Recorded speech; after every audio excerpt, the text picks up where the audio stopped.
I said,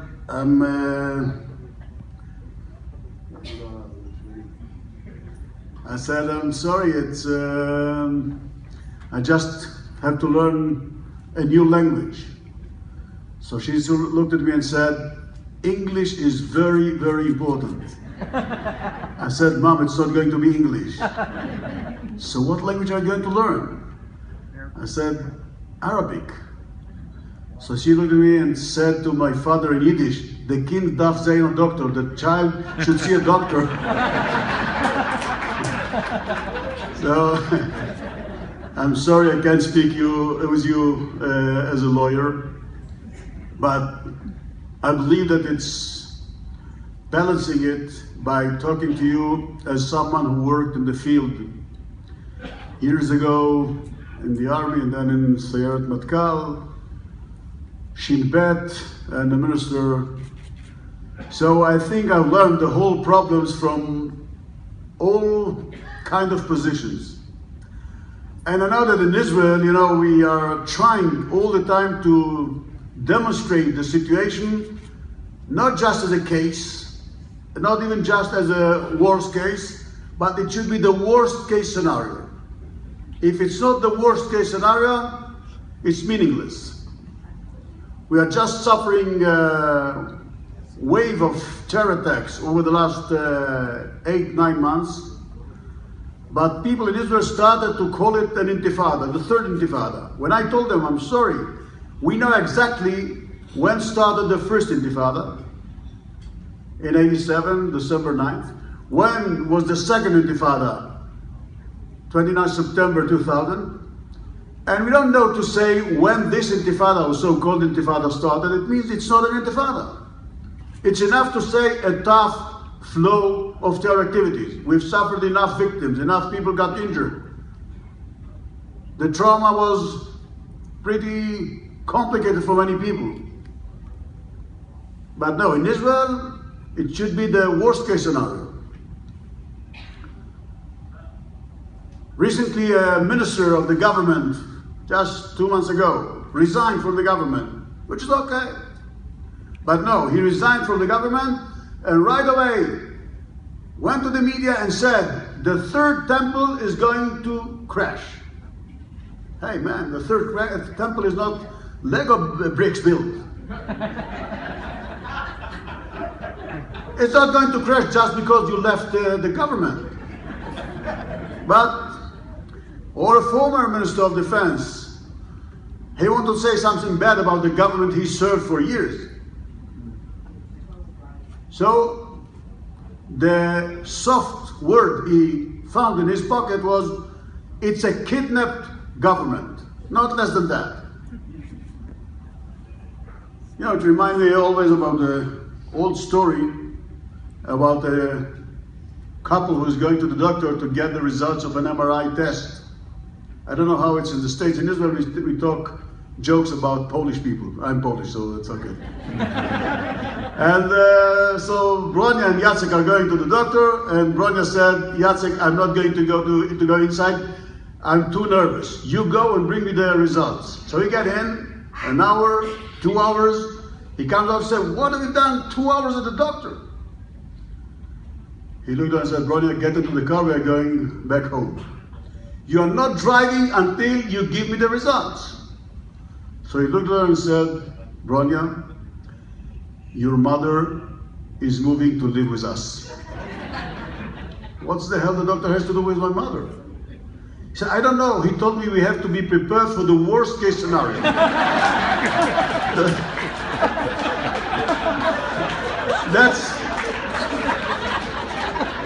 That's how it works in Israel. But trust me, we have enough troubles. We are living in a Middle East, in a chaotic Middle East. That started 6 years ago, things that never happened here for hundreds of years. Since the Sykes-Picot Agreement and the First World War. We had Egypt twice in the revolution against Hosni Mubarak, And when people thought that the liberals are going to take over, the Muslim Brotherhood came and took over. Muslim Brotherhood. It's a very, very fanatic terror organization or terror movement with a very extremist ideology. Nothing is different between them and ISIS, except that ISIS doesn't have such a profound ideology like Muslim Brotherhood, who was established in 1928. And when they took Egypt, it was a very frightening situation. For us, we've signed a peace treaty with Egypt. We started to implement it in 1982. So what's now? We, Israel, the United States, European countries, Arab countries, started to pour billions to understand how we are going to collect information about the new state that has a peace treaty with Israel, but it's Muslim Brotherhood. And the ideology of the Muslim Brotherhood, we, the Jews and the Christians, we are meaningless. We are not supposed to be. Libya, Muammar Gaddafi was toppled, nobody predicted it. Muslim Brotherhood ran Egypt for 2 years. And then Abdel Fattah Sisi, the current president, launched a military coup. A military coup after 2 years against Muslim Brotherhood, who appointed him as Minister of Defense. Nobody, neither our intelligence services, nor the CIA, MI6, BND, General Intelligence in Arab countries, nobody even forecasted it's going to happen or predicted it might happen. And but it happened, which shows us all the limits of intelligence services.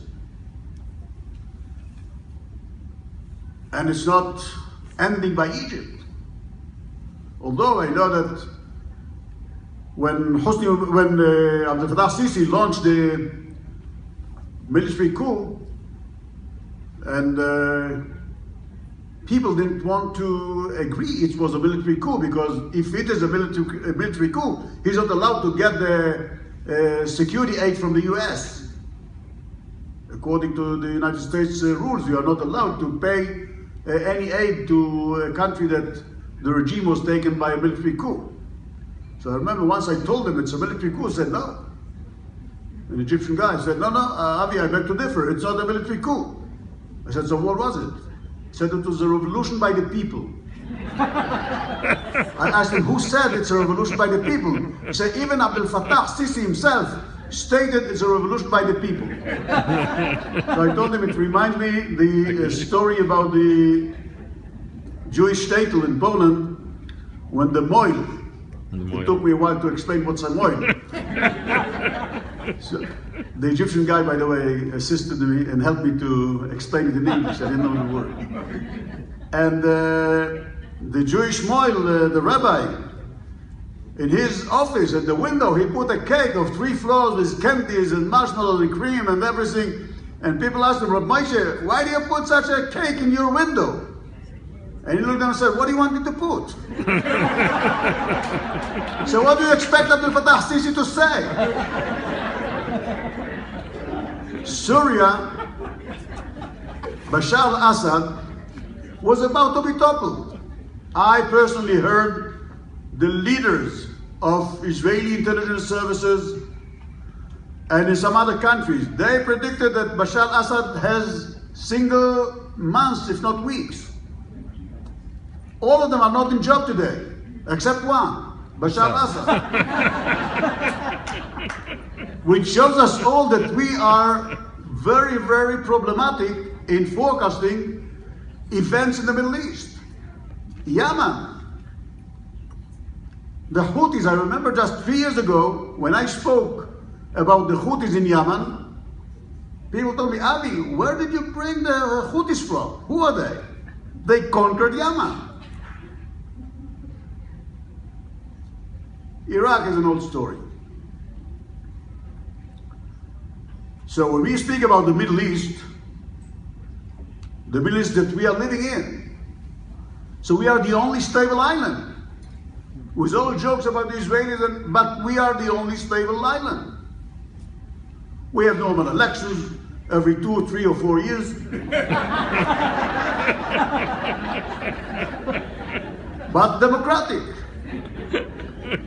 And thank God we have a strong economy. We have a strong society. We have babies more than many other minorities in the whole world. Thank God. Now, I myself, I have 5 grandkids, and the 6th is about to be in Israel in a few days. So, for the beginning, it's okay. It's,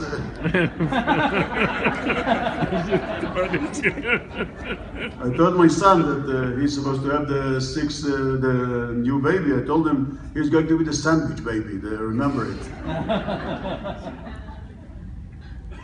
But when we are looking around us and watching this earthquake, I don't know how much is on the Richter scale, but it's definitely 9 on the Richter scale. It's something that really shakes the whole Middle East. And we have to make sure that the state of Israel, our house, our buildings, will be strong enough. Because Egypt today looks stable, but the whole Egyptian pyramid stands on its tip. One man show, Abdel Fattah Sisi. And what if something happens? There are still millions of Muslim brothers in Egypt. What if in Jordan something is getting changed due to what's going on around it? Iran, that runs 3 to 4 proxies. Hezbollah in Lebanon, Hamas in Gaza.